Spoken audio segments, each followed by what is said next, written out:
Also have the latest out of Corpus Christi. Police are now working to identify human remains found near the apartment of a missing New Braunfels college student, Caleb. We only got about 5-10 minutes before this thing goes down. It's a race against time. We got one more on the backside. All right. One more on the backside. To save 6 adults and 2 children after their boat crashed into a bridge off Big Pine Key early this morning. Body camera video from the Monroe County Sheriff's Office shows a dramatic rescue. We got one coming up. Fire rescue crews lowering a ladder from the bridge before tending to the victims, grabbing them one by one as the boat is taking on water. The boat's going down. In one clip, you can see what appears to be blood on the boat and can hear a child crying in pain, suffering from a leg injury. Okay, man, you're okay. We got you. I know, bud. I know it hurts. Right, you're going to have to hold on to me, okay? We need you to be strong, okay? A delicate rescue of another passenger, also suffering from a leg injury, lying on the side of the boat as it was sinking. We need to get him up. I'm holding him from going in the water right now. 3 people were airlifted, 2 to Jackson Memorial Hospital's Ryder Trauma Center and 1 to Jackson South Medical Center. 4 others were taken to Lower Keys Medical Center in Key West. It was a mess. A lot of hurt people.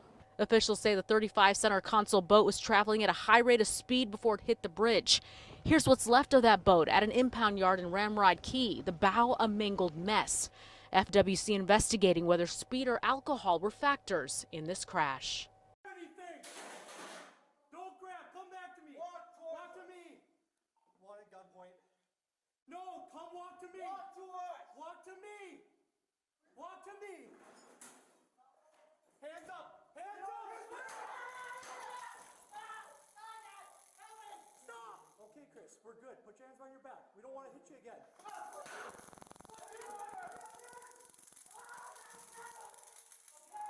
Back off. Just give up. Just give up. Just give up. Just give up, man. Just surrender. Chris, just give up. Give up. Give up. Give up.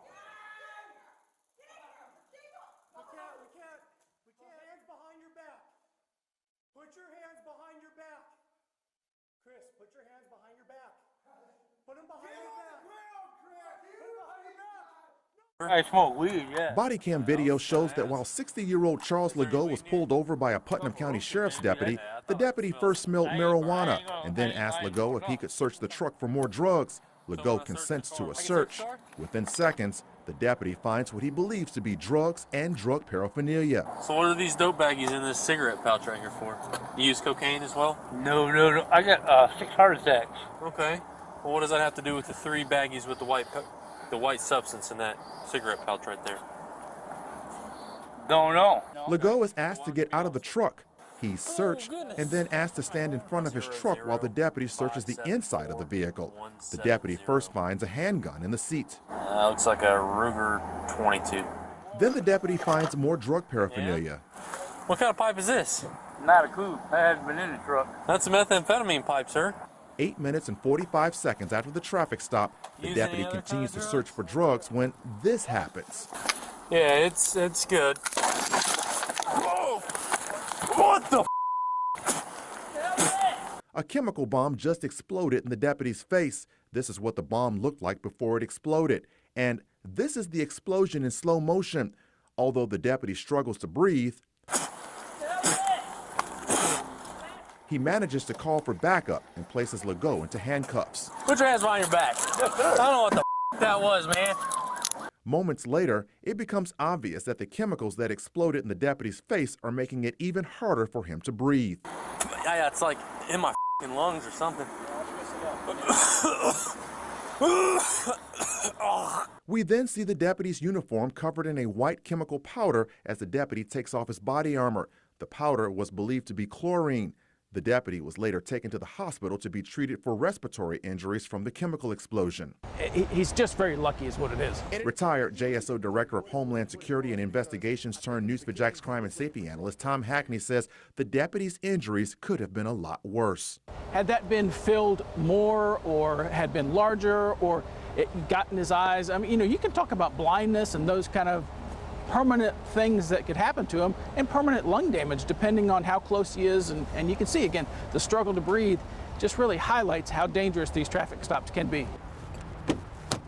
It was very windy that day, and Hackney says the winds may have helped to dissipate the fumes from the explosion, and that may have helped the deputy. I think everything was in this officer's favor to that it had a successful outcome as much as it did, that he wasn't harmed worse than he was. The explosion prompted a bomb squad to be called in to make sure the truck was cleared of any other explosives before other deputies could search for more drugs. The following day, deputies raided Legault's home to look for more explosives. Although they did not find any more bombs, they did find more illegal drugs. Legault remains in jail without bond on multiple felony charges related to trafficking meth, possessing an explosive device, and battery on a law enforcement officer.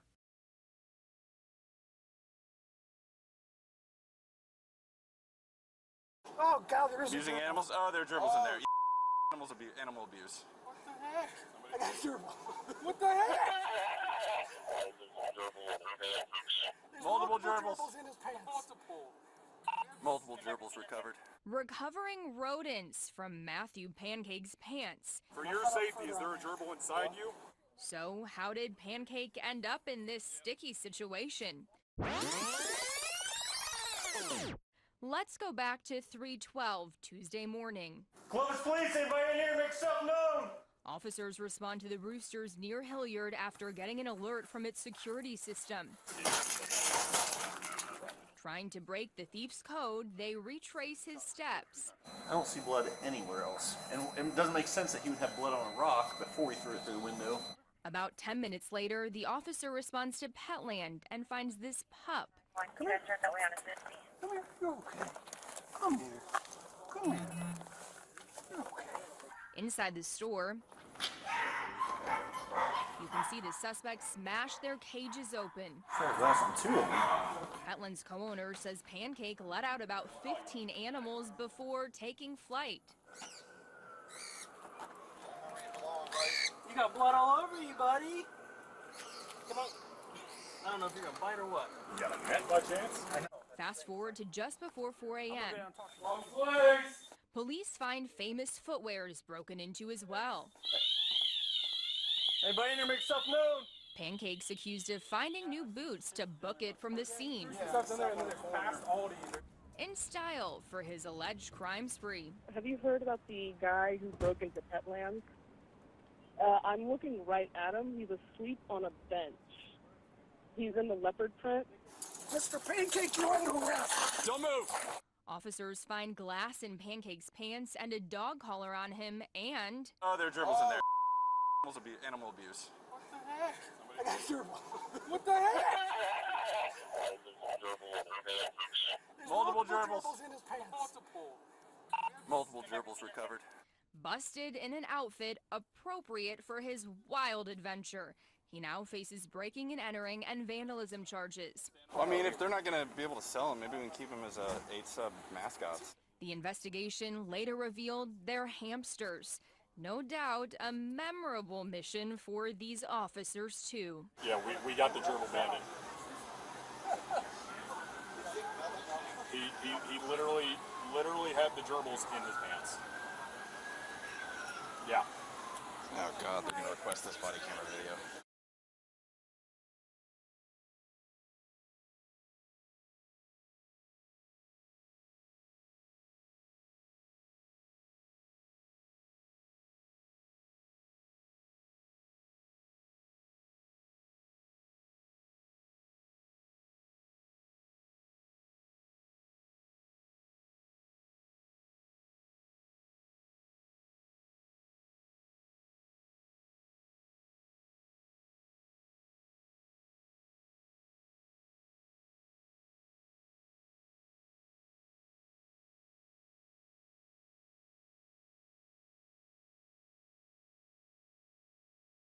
It seemed to come from nowhere, a massive piece of a construction crane slamming onto cars on the 3rd Avenue Bridge, April 4th, 4:30 in the afternoon. Can I call you back? That one of our bridges just collapsed. This Fort Lauderdale officer was one of the first to arrive. He would learn it was a large chunk of metal that fell onto the bridge from several stories up. 70, I'll go ahead and give the Coast Guard a call. Ma'am, are you in the car? Over there, away from the crane. It's already fallen. It could keep falling. Watch this video again from the security camera on the bridge. Driver Carol Zinzer was able to get out of her black Pontiac almost immediately after the impact. Ma'am, what hurts?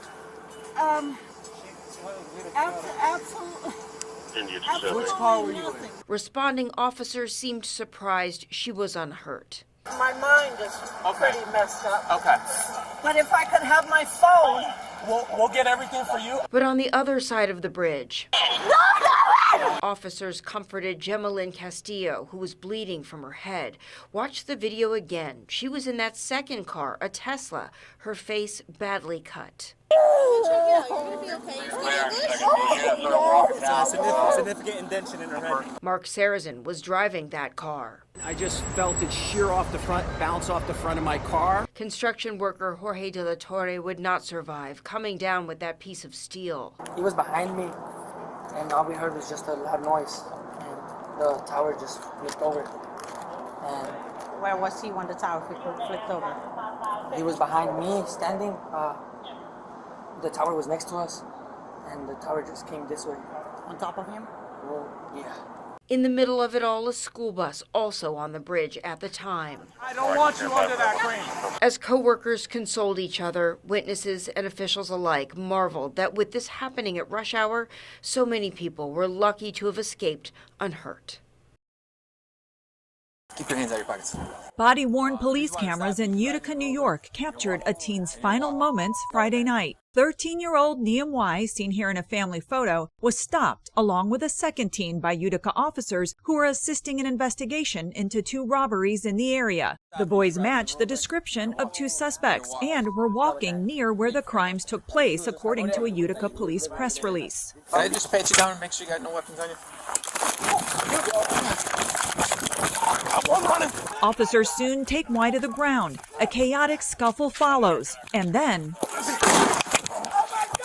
the police chief says Y was immediately given first aid on scene, but later died at a hospital. Another body cam view shows what appears to be a gun in Y's hand, circled in red by police. Officials say they recovered this replica of a Glock firearm. We meet deadly physical force with deadly physical force, including if there appears to be a handgun, whether it's replica or not. Sunday night, police and city officials met with community members. Many of them, like Y and his family, are refugees from Myanmar. The crowd pushed back on claims the teen was armed.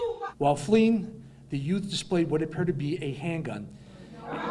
Tensions flared from there. The 3 officers involved are on administrative leave with pay per protocol, while separate department and state investigations move forward. I'm Laura Aguirre reporting. Coming up tonight for you on the investigation into an alleged use of excessive force by a Fort Worth police officer, and that's the officer getting out of the vehicle that you see there. This was during a recent arrest. Tonight, the department has released 2 things, body cam video and also surveillance video of the incident. And the new video kind of helps fill in some of the key moments from the viral video, which is what part of what you saw there that we shared with you last night. Our Aaron Jones today sat down with that woman who was arrested while making that video. That's great community relations, too. Carolyn Rodriguez says what happened to her is not surprising. I've been arrested like this probably about 5 or 6 times. The self-proclaimed cop watcher has a YouTube account and streams live police interactions online. That's just to make sure that everybody's safe, that they're not violating anybody's rights. And we're back. She says Sunday around 3 a.m., something caught her attention in the West 7th Entertainment District. Police tell us they were responding to a hit-and-run investigation. I heard a lady say from down the way, she said, I paid $31 to park here. You're not taking my car. And then that's what tipped me off. How do you know if they paid or not? I just started to walk up and I saw 2 ladies. As she streams the interaction, you hear a Fort Worth police officer ask her to go to the other side of the street or she'll get arrested. Then, what are you talking about? Go to the other side of the why? street right now. Wait, tell me why first. You're under arrest. You're not. No, I'm not under it. Okay, you go. Stop resisting.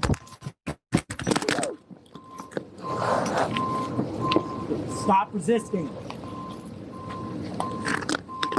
she tells us she doesn't remember what happened next. She's bleeding. I got knocked out. They said I did a death gurgle, and the next thing I know is I woke up in the hospital, chained to the bed. handcuffed to the bed. Wait, tell me why first. Today, Fort Worth police released body cam video of the incident, filling in some of the gaps. You can see the officer slam Rodriguez to the ground. After getting medical attention, she was booked into the Tarrant County Jail on multiple charges, including resisting arrest and evading arrest, a visible black eye in her mugshot. I have bruises all everywhere. This arm right here, I can barely move it. And so the elbow was knocked out of the socket, and I think the shoulder was, but I don't know. Now Fort Worth police are investigating the use of force. Mayor Matty Parker has called a special meeting on Friday, and the city's Office of Police Oversight Monitor is also looking into the situation. Caroline, we're busy. Go. The officer, who has been with the department 7 years, has been administratively reassigned out of patrol pending the outcome of the investigation. Rodriguez says she wants accountability. I don't see how you can resist when you're unconscious. And plans to file a lawsuit against the department soon. In Fort Worth. Well, new video of a water rescue this past weekend in Ocean City, New Jersey. Lifeguards saved several people, including 2 children who were caught in a strong rip current. CBS Philadelphia's Liz Crawford joins us now with more on what was a stressful situation. Liz? Well, 9 people needed help at 9:30 on Saturday morning, and that's a half hour before lifeguards are on duty. Fortunately, most guards were already at the beach and able to jump right into action. It's perspective we don't usually see, an aerial view of a water rescue. About a dozen lifeguards jumped in the water Saturday morning to save those struggling to swim. Look here, people swimming and swimming, but getting nowhere. Ocean City Beach Patrol said initially 4 people went in the water, then 5 others jumped in to help. Soon, all 9 people were struggling. 2 were brought to safety on jet skis.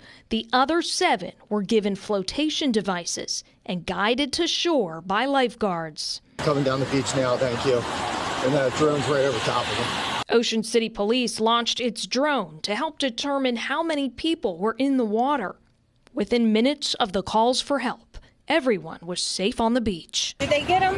Yeah, they got him. The current's really bad, though. Yeah, the current is bad. They've been saying it all week.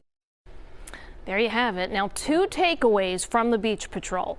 Don't get in the water without a lifeguard on duty. This was another reminder. And number 2, for all the Ocean City people out there, the beach at 9th Street often has tough water conditions. That's right from the Beach Patrol. It has to do with the shape of the jetty. So if you're swimming there, be extra careful. That's for sure. Liz, thank you so much for that.